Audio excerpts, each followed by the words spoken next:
Good day, this is Dimitri Lascaris coming to you for Reason to Resist from Caracas, Venezuela on February 2nd, 2026.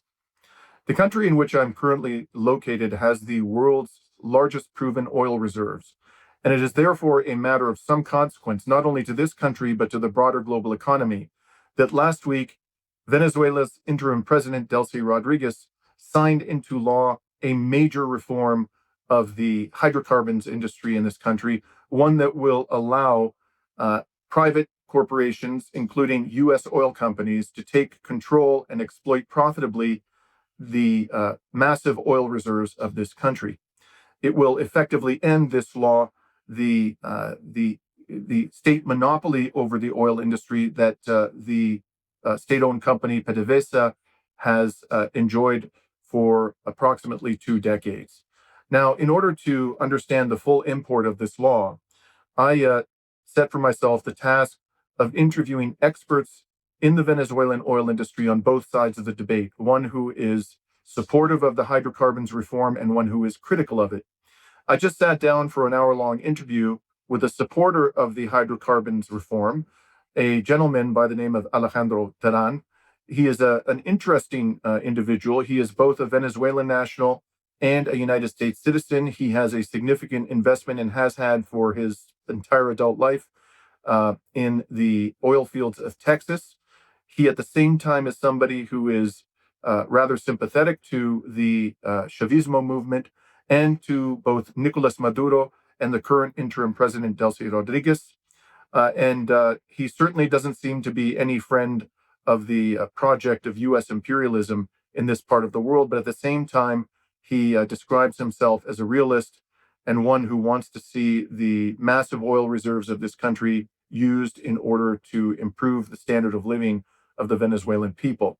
So you're about to hear from Alejandro Terán, and we discussed many more things than the hydrocarbons industry. We discussed the petrodollar, the reasons for which the Trump regime kidnapped President Maduro, the allegations that President Maduro was involved in drug trafficking, the terrible events on the night when President Maduro was kidnapped, and also talked about the future of Venezuelan relations with the BRICS countries, and particularly China and Russia.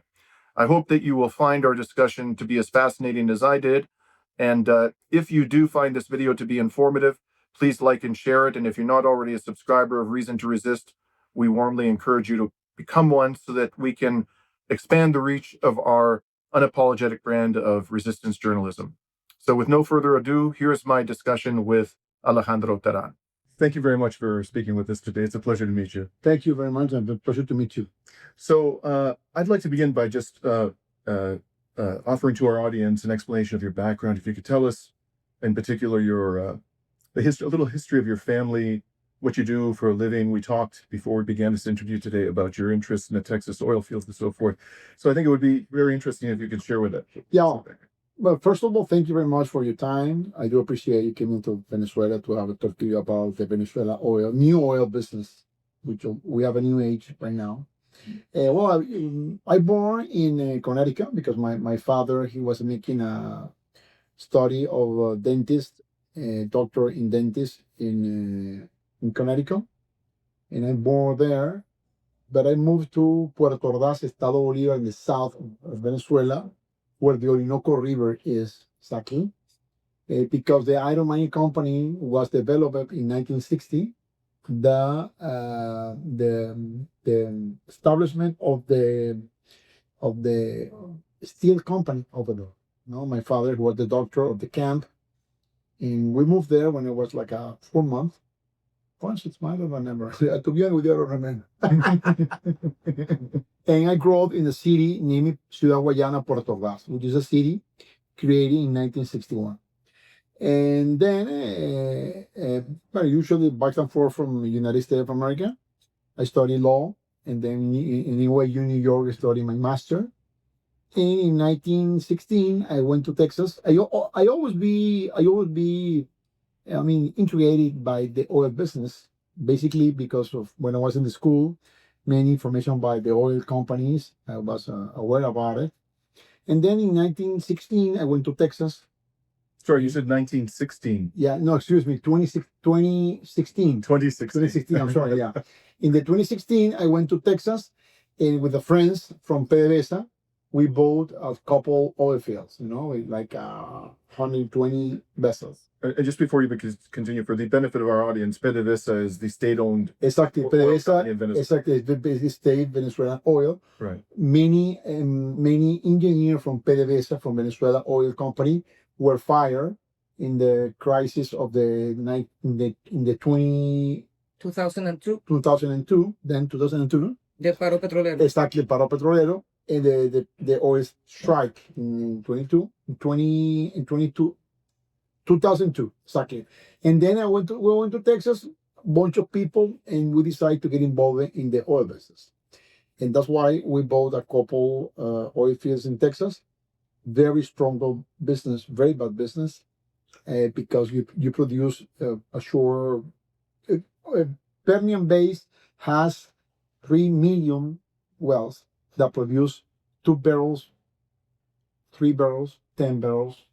So we were a very micro Per day, you mean? per day, yeah. Right, Yeah. right, So right. we deliver it to CITGO 3,000 barrels a month. In CITGO giving us gasoline or diesel, and we export to Mexico, and we have a very, very sure profit in that small operation. And as we are, it's more than 3 million producers in Texas, small producers. And when CITGO was seized in 2019 by the Trump government, all of the small producers, Latin producers, get associated. Mhm. And we move by the minority law, and we request by the federal government, giving to us the right to make business with a huge company, because the huge company, they don't want to give you anything, And we survive all the COVID-19 procedure in 2020 and 2021. In 2021, we make the association and we say we have to do something. And we came down to Venezuela in 2022 and start to see with Chevron have the license to get into Venezuela. And we decide with Chevron coming down to Venezuela to support Chevron in the operational business in Venezuela. Mm-hmm. And we did it for a couple of years. And then in 2024, we signed an agreement, 2025, we signed an agreement with PDVSA for the alliance, strategic alliance. We went to OFAC and we get the approval to operation in Venezuela. We have operation in Venezuela, like Chevron, a small operation, of course. And then in 2025, by the end of 2025, we propose a huge arrangement in the Caribbean oil system. We said, because we know what happened in the United States. The production in the United States, it went down so fast. Right now, we have a huge problem in Texas. And I said a couple of times, we can survive with this production without Venezuela. We need to include PDVSA, in our production, because the oil that produces PDVSA is the one who use our refinery. The air refinery from the United States, diesel and heating oil and production oil is getting from Venezuela. So we can live without Venezuela at that time. Mm-hmm. And I sent that report many times. So I'm sorry. You're now president of this association of minor oil producers, all of them in the United States. Exactly, Latin production. I see. And what's the name of the organization? Is a Latin-American oil and gas producer. You're a U.S. citizen as well as. Yeah, of course, I'm born. It sounds as though you spent most of your life in the United States. More than 40 years. And how long have you been based here in Caracas, or are you living in Caracas? Well, I back and forth every month. Mm-hmm. After the flight were cut off. I'm happy right now because supposedly the flight's gonna restart again. Mm-hmm. And my time in Venezuela is getting high every day because it's very tough to fly out, fly in, because usually we have a flight from Houston to Caracas every day, so it's very easy. Mm-hmm. Right. Right now we don't have it. Hopefully it's going back again. But usually, right now, I spend more time in Venezuela, Mm-hmm. of course, for all this situation. But we should go back to Houston this year, most of the time in Houston, because most of the suppliers, most of the procure is gonna be making in Houston right now, because it's where all the company that used to supply Venezuela for the last 100 years are stable right now. Mhm. All the tools that we have in Venezuela, that we use in Venezuela, were produced for Texas for the last 60 years. So it's going to be very easy. It's like a symbiotic relationship between Venezuela and Texas. We're so close for a long time. Mm-hmm. So hopefully in the next few months, I do things. It's going to be very tight relationship between Houston and Venezuela. So before we began today's discussion, you and I had a chat briefly about CITGO. And, I also lived for a number of years in the United States, in New York, and I've been all over the United States. I love New York. I love Haiti. It was better when I was there, I think, not because of me, but it's not necessarily the city. It's changed quite a bit, actually, and not for the better in my own opinion, but that's another story. But I traveled all over the United States, and I always saw there were CITGO stations everywhere. Of course. It was very, very widely present throughout the United States. And I always was operating under the impression that it was founded as a company by Venezuela, by its government. But apparently that's not the case. It was taken over at some stage. Could you tell us a little bit about the history of CITGO? Yeah, in 1980, after the agreement with President Nixon, who created Petrodollars with the Saudi Arabia company, President Nixon and Henry Kissinger, Secretary of State at the time, they decide to make the petrodollar agreement. That's what I mean. That means that all the oil commercial have to be making dollars. That's what create in God we trust. Right. And we trust in God until we have the petrodollar, and then we don't believe it anymore. No, basically, what happened at the time between 1975 and 1985. Venezuela have a big super-rabit of money, huge super-rabit of money. It was the war between Iran and Iraq. It's a 10 years war. Mm-hmm. And President of the United States, it was Jimmy Carter, told to Venezuelan president at that time, was between Carlos Andres and Lucinchi, don't take the money out of the country, keep the money here. And by CITGO, who was bankruptcy. So the president of the United States encouraged Venezuela to purchase. Buy it because we don't have money to support. Right. And we don't want more another cold, freezing Christmas. Right. That's what they call that. Yes. And that's why Venezuela buy CITGO, which is a company who basically does at that time diesel and heat oil, for the heating oil. Because the CITGO born in the north, basically heating oil company. And Venezuela did it, at the time. But without such a money, Venezuela put a lot of money in the oil industry in the United States. But what happened? Most of the Orinoco River belt is heavy oil. So Venezuela said, how could we use the heavy oil in our interest with especially refinery system? And that's why CITGO is only used the Venezuelan oil refinery, the Venezuela heavy oil, mm-hmm. because the heavy oil nobody uses it in the world. Right now, 60% of the world use heavy oil, because the heavy oil, the chemical composition is different, but the Venezuelan technicians and the Venezuelan chemical people create a refinery system in CITGO that only could be used for this type of refinery. And we have diesel, we have gas, we have petcoke, and we have heating oil. So you said 60% of the oil consumed today is heavy oil in the world? And the world needed right now. Why would that be? Is there some particular advantage industrially to the use of heavy oil that you don't have with the... Because it's most easy to convert it in different subproducts. Right. And also you get, at least with the Venezuelan heavy oil, which is Merey 16, this is the Cashway 16. Right. We get gas, we get petcoke, we get gasoline, and we get subproducts. So it's gonna be with one barrel. So you can get with one, for example, with light oil, like the Saudi Arabia oil, you only get gasoline and petrochemical. But with the Venezuelan oil, you get different products from the heavy industry. So you get diesel, you get petcoke, that you for the oven, for the electrical oven. You get gas. Right now we have problem with the gas, and you get different products. For example, aceites, how do you call motor oil, stuff like that, heavy one. Mhm. So the Venezuelan oil giving you in Texas refinery those products. Okay. So that's why you can use another oil, another crude in the refinery, only the Venezuelan crude.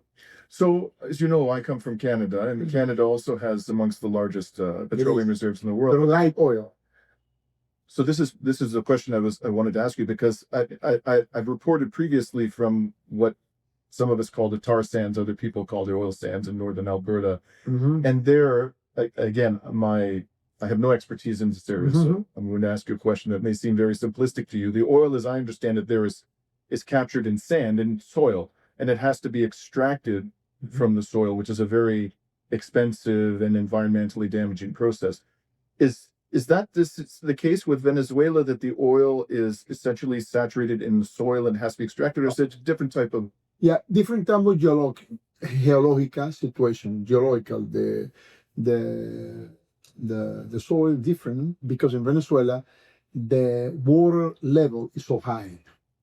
So you have a natural fracking from the level of water. What happened? The water is very high, and the oil and the heavy oil is down there. When you push the tube, or you push the drilling, the water naturally push out the oil. So what's coming up is actual oil. Very easy. There's no need to extract it from, separate it from. No, because the same level of high water let you make it easy to get the oil out of the field. That's why you get in Venezuela, for example, in Monagas, a vessel with 2,000 barrels a day. That don't happen in Texas anymore, or Canada. You need to put technology, and then if your cost in Venezuela is like I don't know, $9, $10 per barrel, in United States $49. In Canada it's 35. So we have different costs for the geological situation. Is totally different. In Venezuela, we have a lot of water over the oil. That's why the oil is going out more easier. So let's turn now to this the new hydrocarbons law that interim President Delcy Rodriguez signed last week.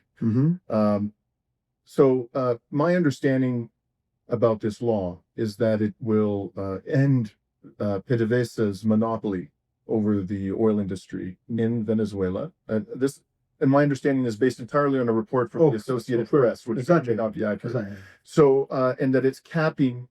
I'm just going to recite what I understand to be the main features of this law. Please, I want to be educated about this. It's capping the royalty rate at 30%. And there is going to, rather than having disputes between the private oil companies and the government adjudicated by Venezuela's courts, they will have to be adjudicated by international arbitrators. And effectively, privately owned, by that I mean non-state owned oil companies, including U.S. oil companies, will be able to control the oil operation. The reserves, I understand, will remain the property of the state, of course, but the companies will themselves control the oil operation, and effectively those are the main features. What?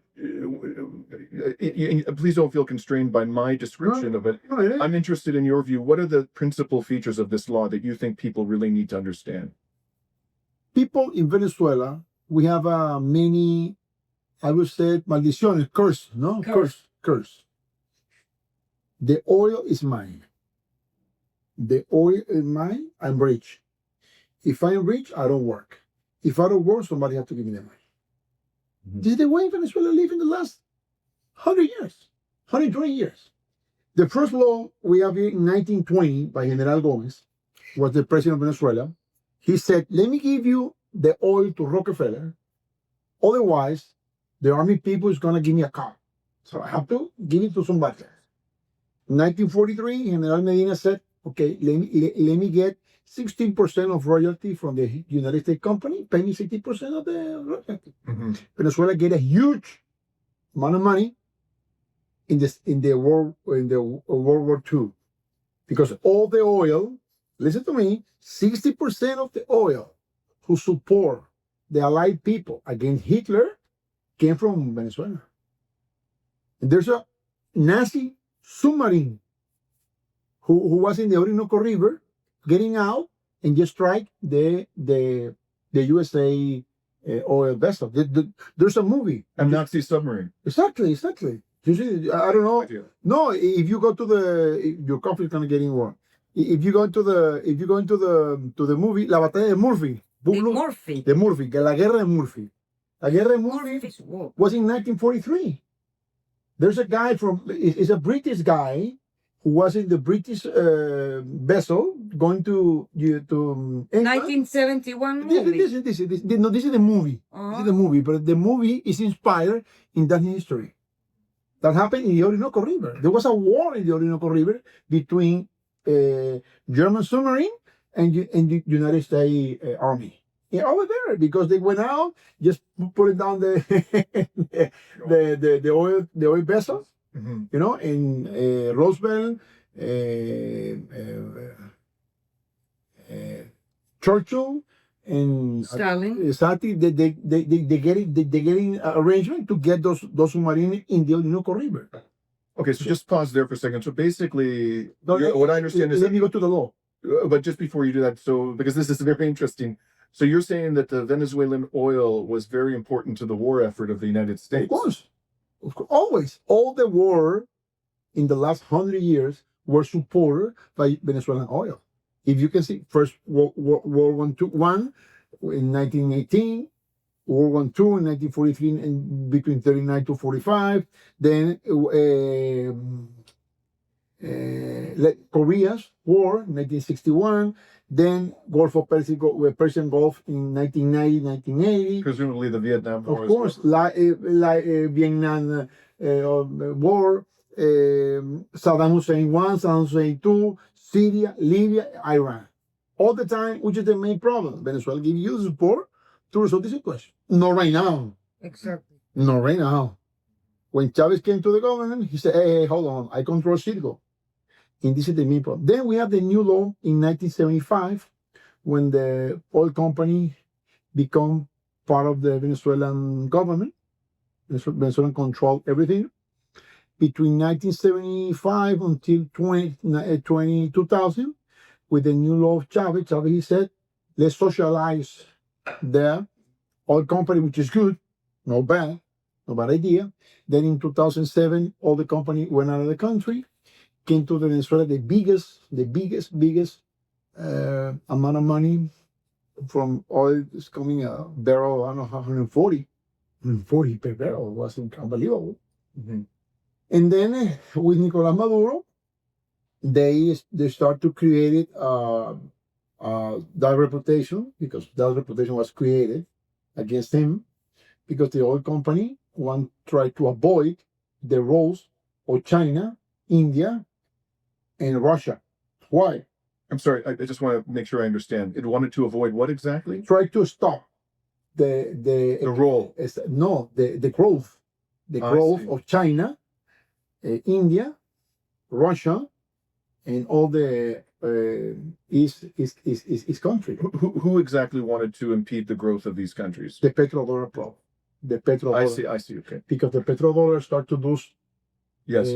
Feel against the yen, yuan, rupia, all the stuff that all the new Other currencies. Exactly, all the currency. And then when the United States found Mr. Trump in his second term that really China controlled most of the economy in South America, they tried to recover that position doing what he did in the last few days. So this is the main problem.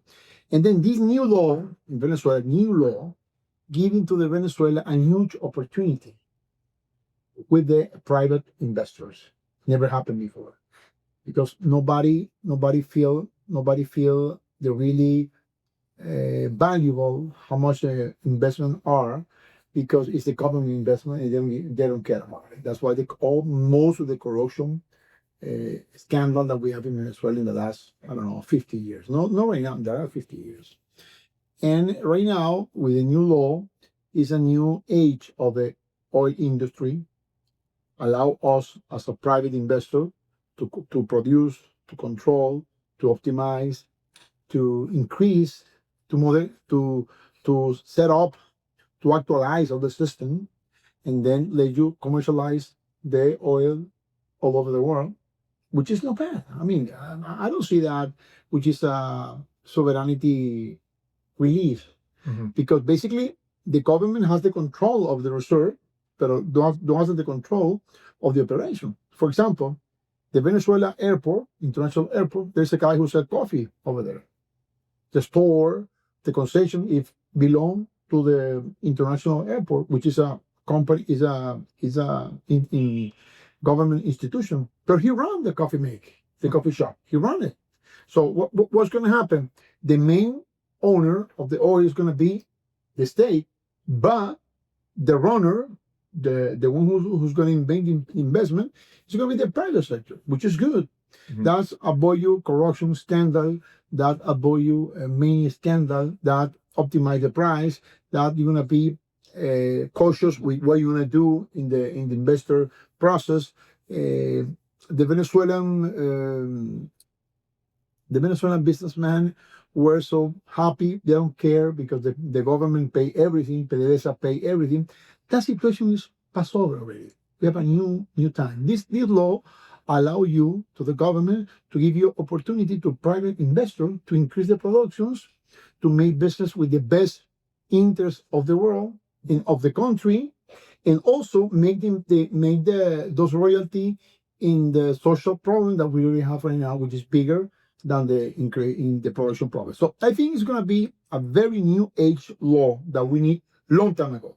So am I correct that the royalty cap under this law, the royalty rates under this law will be capped at 30%? And at the top of 15% depend. But let me put this. Can I just ask you, how does that compare to royalty rates in other petroleum producing jurisdictions? That's why, for example, we pay in Texas 42%. We pay a huge money, which is really investable right now. So this royalty rate will be lower in Venezuela than in Texas? Yeah, of course, and let you increase the production and let you put the money on the production. Let me put it this way. You government want to recover a vessel, and you have to spend in one vessel $10 million. One, to create a new vessel. It's around the cost, $10 million per vessel. Okay, you put $10 million in that, with no control, with internal situation that usually happen in those countries. And you're gonna see the production in 2-3 years, and you start to produce, and maybe happening there's no oil in that oil field. Who lost the money? The government. With the law, the private investor is the one who's gonna make the greenfield operation. He's the one who take the risk. He's the one to pay the taxes. He's the one to pay the labor hand. Everything he paid it. What happened if he doesn't find oil? He lost the money. My friend, you take it, you leave it. What happened if he find the oil? He get oil. Okay, that's fine. He's going to export. Okay, that's fine. The government giving you, in the first 2 years, 15% royalty. So the government gets 50% of the operation that didn't put a penny on the operation. It's bad or good for the government? I think it's, and then you have a private investor who pay salaries, who pay wage, who pay taxes, who pay bonus, who pay everything. So don't see it like that. I mean, we have to see it the way it is. Which is the way it is. The government get 30% with no risk. It's not bad from the government. And the one who's taking the risk, who is? The private investor. He's the one who put the money on it, We know there's oil there. Okay, we know that, but let's get it. Let's get it. Right. Let's get it. Right. It's going to take 2-3 years. In Guyana, ExxonMobil is investing more than $50,000 million. He doesn't get a barrel. 50 billion, you mean? 50 billion. Right. They didn't get a barrel yet. Probably in 5 years. Probably. So who get that money? Money issues time. So I think it's going to be the best deal for the Venezuelan government. And what's going to happen in 15 years? You get your CPP for 15 years. You get money. You get an instructor. You get everything. You're leaving. See you, my friend. Take care. And see you again. Okay. The instructor is there. Who's going to belong to? The government, the Venezuelan government. So I mean, do not be afraid to get modernized, to get better, use the drone activity, the satellite activity. That's going to happen in Venezuela. Right. We know investor of the government, just private investor. Let me talk to you a little bit about this arbitration system, because there's been a lot of criticism over the years about the private arbitral system, that it's staffed by corporate lawyers who have a very pro-corporate perspective, and they tend to render judgments that are contrary to the interests of the people affected by the disputes between the government and the private investors. Do you think that this is a good thing, the good aspect of this law, that is going to deprive Venezuelan courts of jurisdiction over disputes between the state and oil companies? Is that something that concerns you at all? I'm a lawyer as well, man. Let me tell you what do I think. First of all, for the last 100 years, always, the dispute, let's talk about marine law. Forget about the oil. Marine law, where the dispute are discusses or saying or judgment or whatever. Adjudicated, you mean? Yeah. Adjudicated, I'm sorry, in London. This is the place. This is the place for the last, 60 years. Where the arbitration process in the oil business has been done for the last 100 years. New York, World Bank, or arbitration system all over the world. All over. What happened with the last arbitration process in Venezuela? I want to be very clear with it. The opposition party, the people who get the control for the gobierno interino, whatever, out of the country, they make a collusion with the arbitration process, and they make an arrangement to get judgment against Venezuela. For example, ConocoPhillips, he get a judgment for, $5,000 billion, $5 billion. $5 billion, okay. The Chavez, before die, the government of Chavez, before he died, the Venezuelan lawyer paid ConocoPhillips $1.3 billion as a down payment. When the government of Mr. Guaido get involved in the new suit against Venezuela, the Venezuelan lawyer of the government interino allowed ConocoPhillips sue again with the same amount and did not deduct what they get paid. So what's the collusion process? It's not the arbitration is back. Who told you that? We have a bunch of arbitration that we won in the last 50 years. I used to be like in 5. Crystal Lake did the same thing. Crystal Lake get paid in 2012. This is the Canadian company.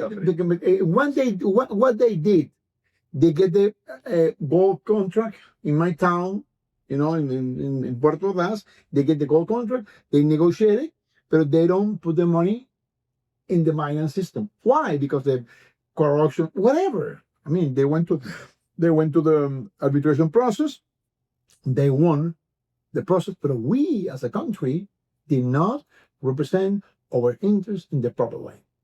It's not the system. It's not the jurisdiction. It was the Venezuelan lawyer, which is different. And the Venezuelan lawyer, who was the lawyer for Crystal Lake, then become a lawyer of the government of Venezuela in the United States Guaido process. So he represented the both company. Yeah. Come on, right? Right. So he's the one. I mean, I don't feel uncomfortable if we have to resolve our different about the contract between Venezuela and ConocoPhillips or whatever out of the country. Mhm. But labor law, commercial law, all the rest of the law have to be here in Venezuela. Right. So I mean, to be honest with you, it's not the process in the arbitration system. It's the process that we live with the government of Mr. Guaido between 2015 to 2023 that allow the most collusion system to receive advantage against our country. And this is that we have to be careful about it. So under this new law, what will the role of PDVSA be in the future? What is its activity going to be? Is it basically going to be phased out of business, or will it continue to play an important role? No, but this is going to be the most important thing that I have to do: create a new process, determine the increase of the production, and administrate all these new agreements, administrate all the new reserve, administrate all the new investment, go to the petrochemical operation, all the logistical, port, electrical, many things. PDVSA have 56,000 employees. I mean, it's a huge company. So it'll continue to be very Of critical. course, what's going to happen? PDVSA is going to delegate it, part of the operation, sharing with a private investor. It's not bad. I mean, we have, for example, right now, we have operation in the Orinoco River Belt for right now 3,000 wells.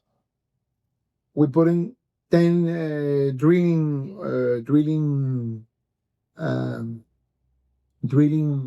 equipment. We want to hire like 1,000 employees. We handle all employees. We pay the salary. We pay everything, and we get the result. This is the barrel. This is, I don't know, 3,000, 4,000 barrels. Okay, how good we do?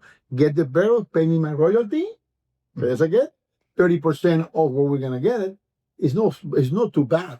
You put in money, So- and you still have the control of the process. I mean, Right. So I understand under the new law, the private oil company will have to present a business plan for a particular. Will PDVSA be the one that examines and approves these of business course, plans? PDVSA would be what's going to happen. We know all the data pack of the oil field. We know exactly what type of oil we're getting. I mean, to be honest with you, we don't have to be afraid to sharing with the private investor the risk.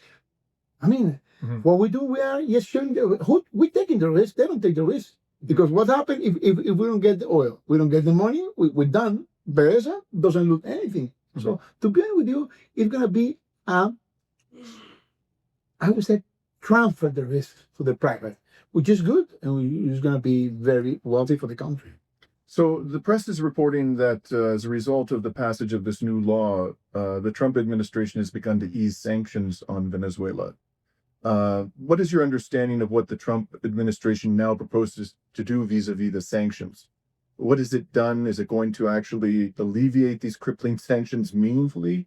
Or what is your expectation about how it's going to deal with that issue? As a Texas citizen, to be honest with you, the best scenario for Texas is to reopen the doors that were closing for the last 12 years. We have to open that door immediately. Basically, because Sorry, when you say reopen the door, you're talking about the sanctions. exactly Yeah. how to be released. It's the only way to do it. It's the only way to do it. It's the only way. And in Trump, which is no oil businessman, I think he right now is understanding what's going on, really, what's happening in Texas, in the United States of America. Bush, which was a really old businessman, never touched CITGO. Never. Bush never think that about. If you see how many situations President Bush and President Chavez has in the past, never. He called him the evil. Never. Bush considered to freeze the Venezuelan oil reserve, because he knew what was going to happen in the United States if that situation came in. Right now, Trump being aware that if he doesn't get any deal with Venezuela, release sanction and getting deal very easy, his debt, who's starting negotiating today, the government is going to be closed again. If they don't negotiate the debt, and the debt right now is $43 trillion. So how and the most You're talking about the U.S. national. Exactly, U.S. national debt, of course. So how he's gonna getting trustee in the new arrangement without Venezuelan oil? So the only way that he can create it a situation affordable for the country if he's guaranteed that the oil is gonna be on the very good price, which right now is in good price for the extension, but the consumption is getting high. So in artificial intelligence, those things are getting high in the consumption of the energy in the whole world. So he have to handle that in the Wall Street, and he's doing in the very good job right now.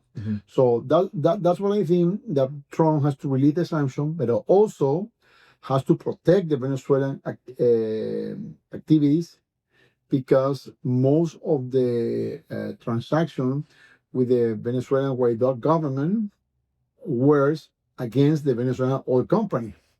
So what you did in the past to freeze and to block Venezuela could be the knife will chop your head. You know what I mean? Yeah. So you block the Venezuelan, you block the oil, and you let the company to get injunctions and get Venezuelan money. And right now you have to protect the Venezuelan money against the Venezuelan creditors. So how he handled that is going to be very important in the near future. That's why he created a Qatar account to deposit the money over there. It's, So I want to talk to you about that for a moment. So a couple of years ago, I traveled to Iraq and I spoke to some people there who were, they could be fairly characterized as part of the resistance to U.S.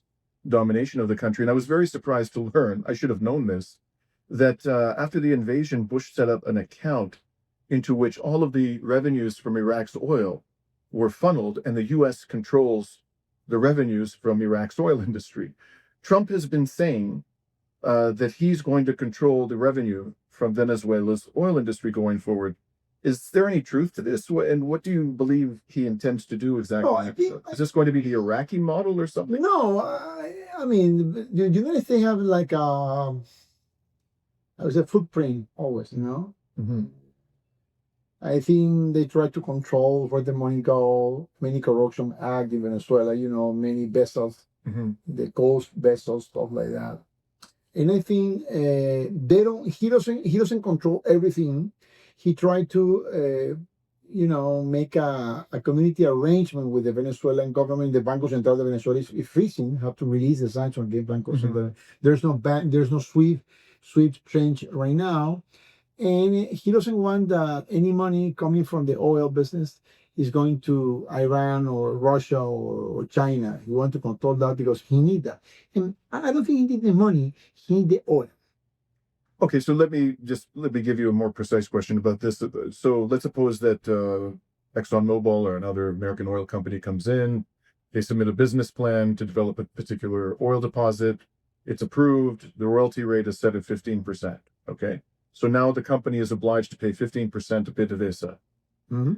Is it your understanding that money will go directly to PDVSA?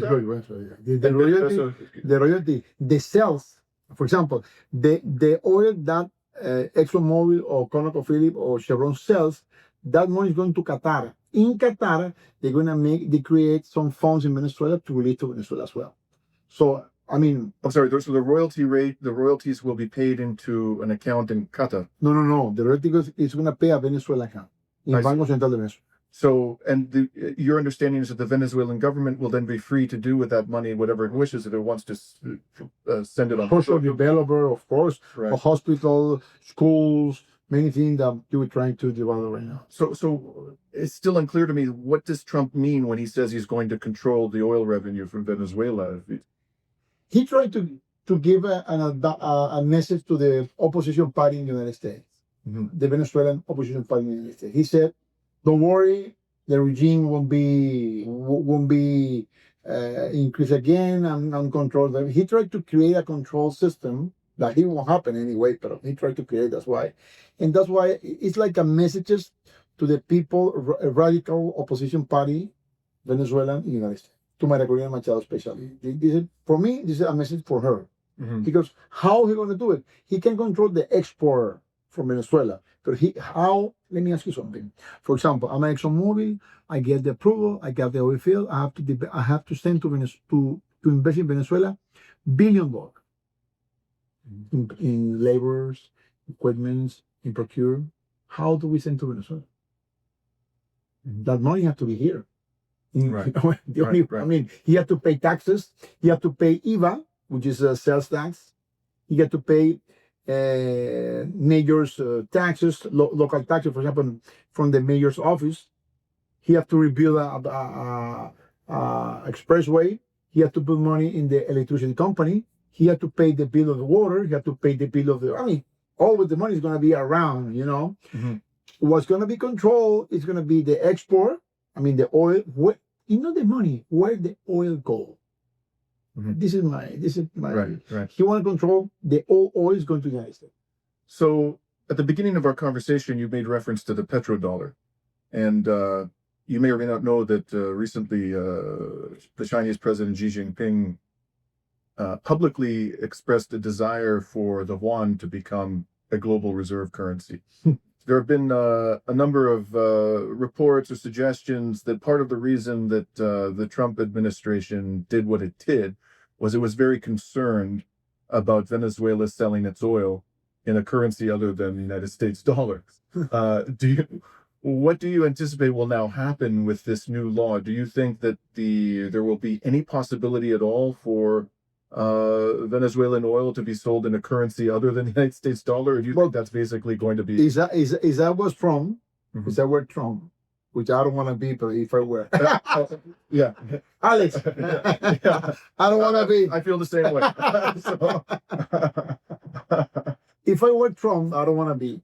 And I see my U.S. debt problem, and I see that the Chinese corporation growth all over the world. If I have the 10 biggest company of the world, 8 of the one in artificial intelligence are from the United States. And you have to create data centers all over the world. And that's going to increase 267% of the energy consumption of the whole world. And OPEC told you that you need 130 million barrels for 2030, and you don't have that. And BRICS is coming out. It's getting better. Russia, China, Iran, Saudi Arabia, they say, okay, my friend, what's going on here? What's going to happen? We need the money. And I'm Trump, go to the hell. I don't care. What's going on with you, my friend? To be honest with you. And we are not the same people like 35 years ago. We used to use a horse.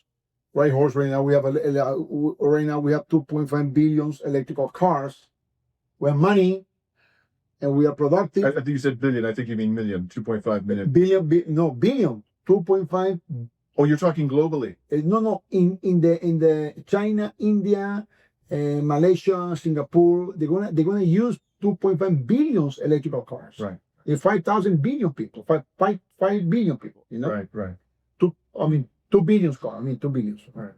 And right now, the artificial intelligence is getting high. Where you get it, though? Where you get it? You don't have any place to go. And the crisis in the United States is so big, that Trump made the decision to keep that presidency. This is mine.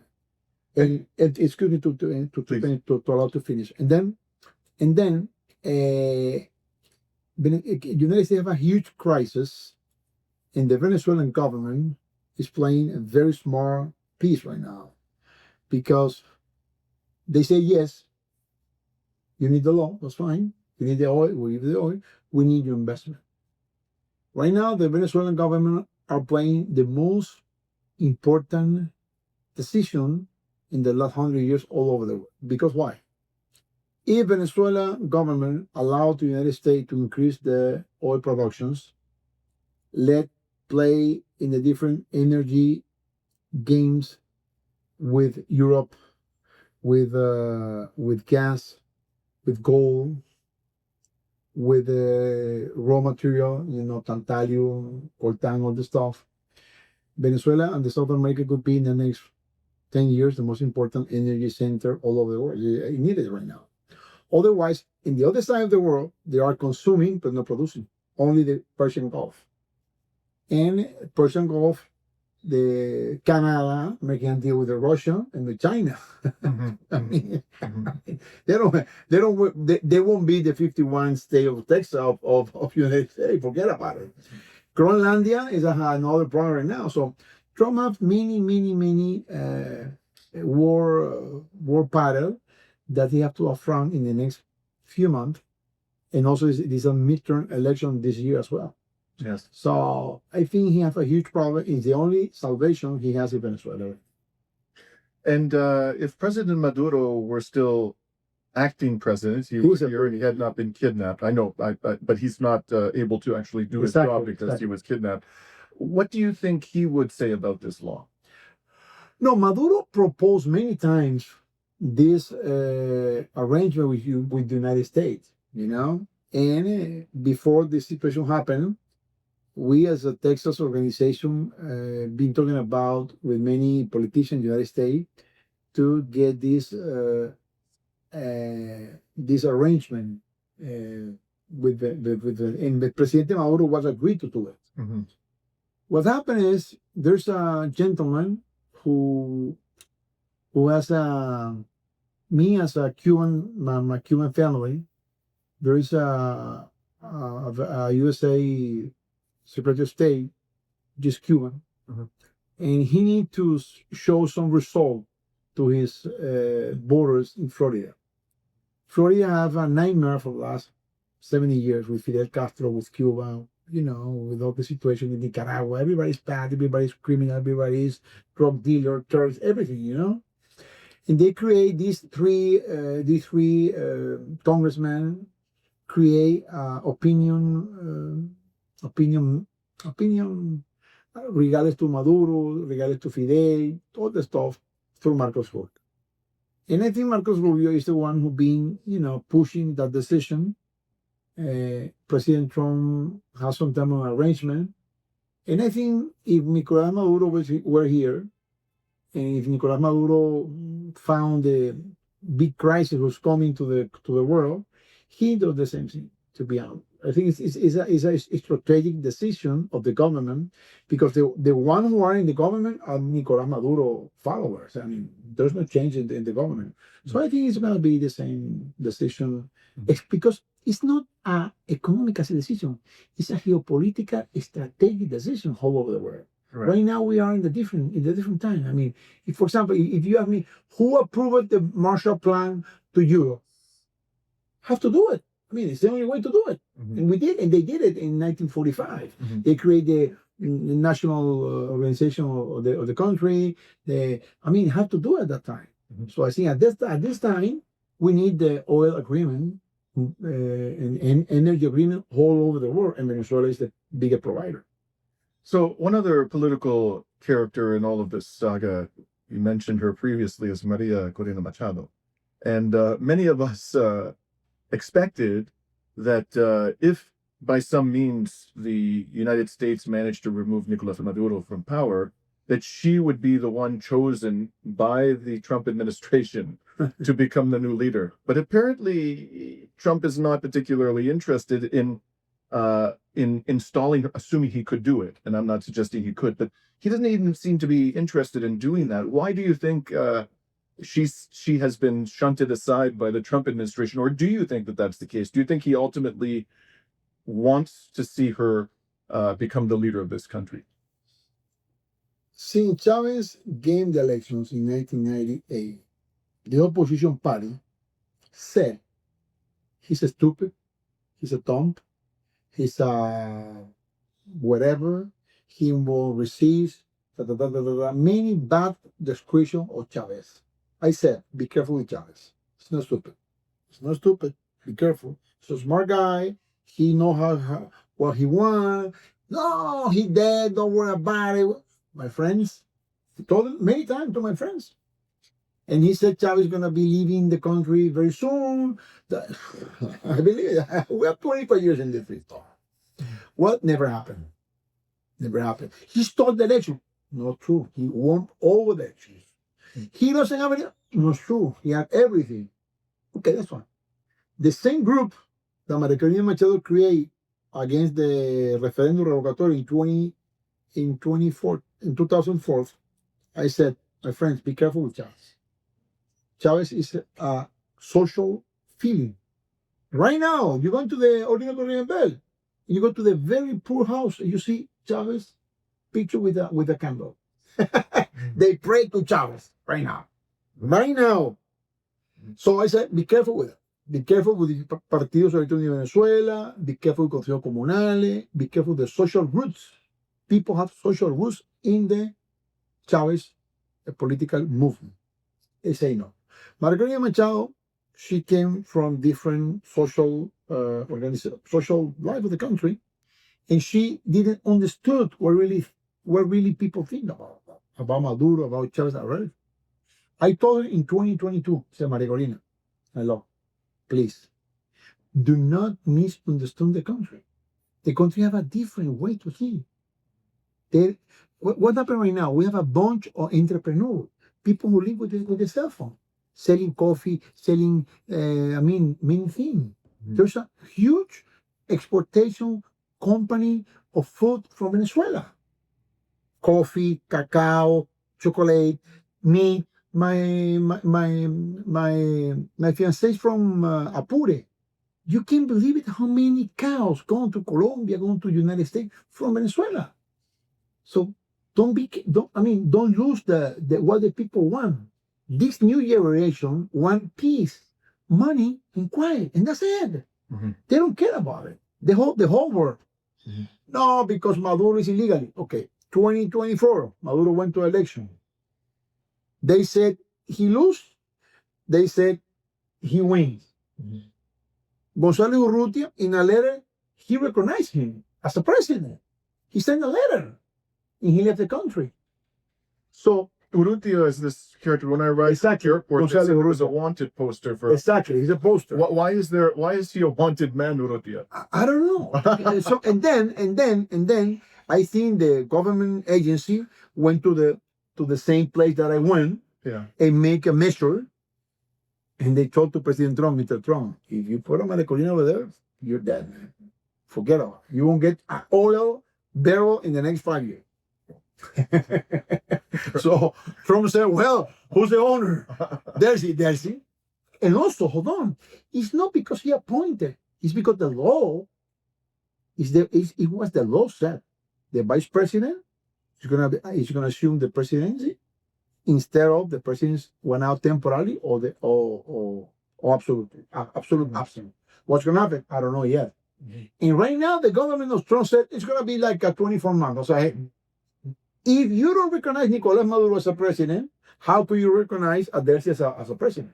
It's the same government, the same party, the same thing.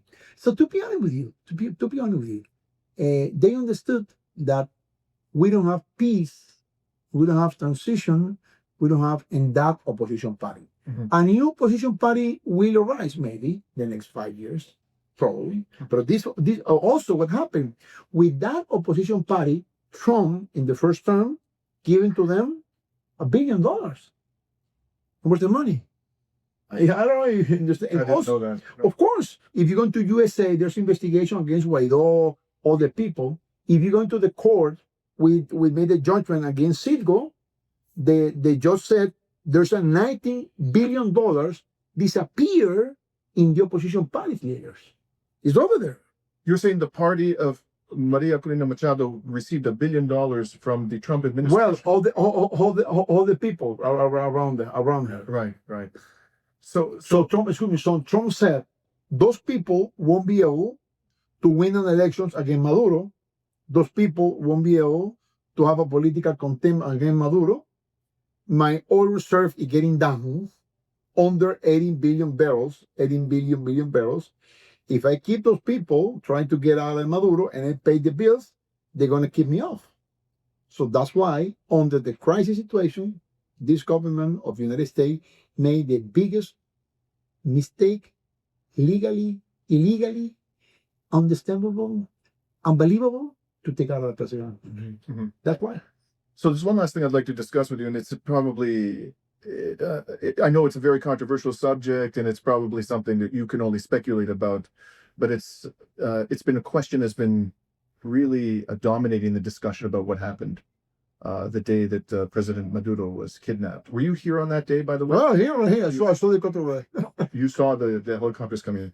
So the speculation is, and I'm not offering a view either way about whether there's validity to it or not, is that somebody inside the military or the government or both betrayed President Maduro. No. You don't believe that happened? What happened here in Venezuela? I gotta be honest with you. I know my country very well. I know my people everywhere.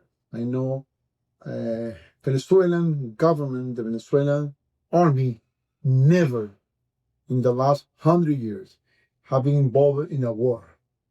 The only war we have here in the country is, maybe delinquency of people, police, criminal, whatever, but we never in our life see missiles, army, never. Mm-hmm. To be honest with you, if you ask me what happened that day, the surprise was very high. Never, nobody think that's going to happen. President Maduro was just trust. All the security people were trust. I mean, they said nothing's going to happen. The army, U.S. Army, were in the Caribbean for the last 6 months and nothing happened. So I think we rely. It's also 3rd of January. Everybody went for party. Many people were out of the state, out of the country, out of the city. For example, if you ask me what happened, the country has been cashed in the good faith. Mm-hmm. President Maduro believed in Trump. President Maduro, he said he never gonna get me. We were talking about, and I think President Maduro had been betrayed by Donald Trump. Mm-hmm. He's the one who betrayed him. Mm-hmm. We told him to worry about it. We'll talk about it this year. And he practiced that illegal situation. So if there's a how do you say treason, Betrayal. betrayer, the one who betrayed President Maduro is President Trump. Mm-hmm. Because they were talking, they were making an arrangement, they were having a conversation every 3 or 4 conversations. And Maduro sent to him many messages for peace, for arrangement, and then for nothing, just take it out. So I think if there's a treason against President Maduro, it's Donald Trump the one who did it. And what do you make of these allegations that the U.S. prosecutors have brought against Nicolás Maduro that he was involved in the drug trade? What do you think about that? Well, I think you have a big problem right now over there in New York. I spoke to my friends who studied with me in NYU in 1980, lawyers, and I said, "What's going on over there?" He said, "My friend, this judge, he said in the around the halls that he doesn't have the jurisdiction to go against Nicolás Maduro." But He doesn't have the court doesn't have the jurisdiction to prosecute. Exactly. Yes. And then this situation is very interesting about the lawyer. I said, okay, you have a president on charge that you put him criminal charge. And Senator Marco Rubio said he took him out of the country as a practicing injunctions against him out of the country. Mm-hmm. So how could you put that in paper? Mm-hmm. So you execute an order out of the country and against a president on charge. No, a president who went to the United States or maybe, even without Interpol request, you just go ahead and practice apprehension. How I said apprehension. That doesn't make any sense, to be honest with you. Oh, so that addresses the question of jurisdiction, but the actual allegation that President Maduro was somehow involved in the drug trade, do you believe there's any truth to that? Let me tell you what happened in Venezuela. I know my country. There's no drug cartel in Venezuela. There's a gold cartel. We sell gold, oil, gasoline, cash. There's no drug. Everybody said Venezuela doesn't need that. For example, in my town in the south, which is the gold town, Everybody dealing with gold. Puerto Valle, Callao, San Feli, a lot of gold. So they don't need the truck to do that. If you get for your friend a truck loaded with gasolina, you do more money at the Callao than to export truck. And it's illegal. It's not illegal. You buy a gas and you sell it, that's it, no problem. So there's no truck cartel in this. To be honest with you, nobody believes in that. And they don't even know them believe in that. And also the Department of Justice take it out of the charge of drug cartel. So, I mean, Venezuela have to understand the new relationship with the world. The world have to open to Venezuela, and the Venezuela have to open to the world. There's a bunch of people think that we are selling our sovereignty, that our land, or we have to modernize the things. We have to understand which is the new age what we have, the new reality, the new reality, the new consumption, the new increase, everything. So you say, I have the oil down the street. This is mine. I'm the owner of these. Our product. I mean, you have to understand that the world change, and the law change, the people change, and we have to adapt to it. That's it. This is my point of view. So I was going to conclude my interview here, but you've now prompted me to want to ask you one more question. Because Please. talking about the world that has changed. The world, one of the ways is which you noted yourself, the world has changed is the rise of the BRICS, Of course. and particularly China. So in this opening up that you say Venezuela has to pursue to the world, how do you think, that in the years ahead, the government of Venezuela is going to manage its relations with the BRICS? Now that it is doing business with the U.S. government and trying to improve relations with the U.S. government, the U.S. government is obviously very concerned about the rise of the power of China, Russia, India, and so forth. Do you think that the Venezuelan government will want to continue to have productive relations with the BRICS countries, and that it will be able to have productive relations with the BRICS countries? The Venezuelan government has to be smarter in the next coming month. What's going to happen in the whole world? Of course, BRICS is important, but the BRICS are important to that side of the countries of the world over there. In this part of the world, in the West India, how is usually called from Cristobal Colon, we have to understand our relationship with the United States and the Caribbean. This is the place that we are. This is our zone of working. The Caribbean and the United States. And the United States is the biggest consuming oil. What we have to do is to be smart. Where do we get the investors? So my proposal is the Venezuelan oil have to be monetized. I mean, you have to put the Venezuelan papers in the whole world stock exchanges. New York, London, China, Japan, all the stuff. Why? Doesn't make any sense that we have $66 trillion down the underground, and those 3 billion barrels, 300,000 billion barrels, 300 billion, I believe. 300 billion barrels, excuse me, down of the soil, doesn't be productive as in Saudi Arabia. Saudi Arabia, Aramco, just put in the New York Stock Exchange $100 billion. And those $100 billion they took to rebuild the company and to adapt it to the intelligence artificial new development. So we have to capitalize our money down there. We have 75 times the capital of the International Monetary Funds and 125 times the money of the World Bank. So we don't need a bank. What we need to make is a nice, modern finance operation who allow us to put our money in the world stock exchange into giving us the opportunity that any investor for any part of the world put money in the Venezuela. But then we have to take care of inside, So I think it's going to be the new time, not right now, but in the near future, very, very, very close. It's going to be the development of the Venezuelan oil business to increase the finance. We have 280 years of oil reserve at 5 million barrels per day. So, I mean, right now we're producing 1.2. So to be honest with you, Venezuela have to understand what's going on right now.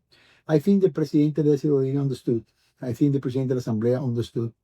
I don't know if Partido Socialista Unido de Venezuela are understanding what's going on right now. And I see many opinions about the oil control, blah, blah, blah, all the stuff that we are looking right now.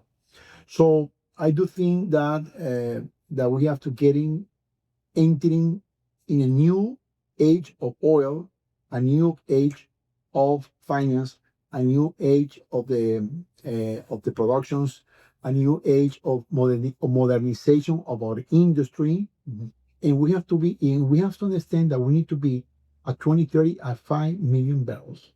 Otherwise, the world is going to have a shock. I mean, And you think this is an achievable goal, 5 million for us, of 2030? exactly. Right. So we are right now. We are the how do you say, the guinda de pastel, the cherry The of cherry on. the cherry on. So we have to handle it the proper way, because Guyana won't take the oil. Vaca Muerta, forget about it. I mean, where is South America? The only place is Venezuela. So Right. I think we have to take advantage of that and be smart about it. Avoid a political situation right now. There's no time to talk about election. Forget about election. Right. There's no time for that. Right now, there's a time to recover what we lost in the last 15 years, which is too much. This is my point of view. Let's see. Well, you've been very, very generous with your time. Thank you, my friend. I do my best. I'm sorry for my English. No, you did a wonderful job, and it was fascinating to talk to you. Thank you. Okay, thank you very much. Thank you very much.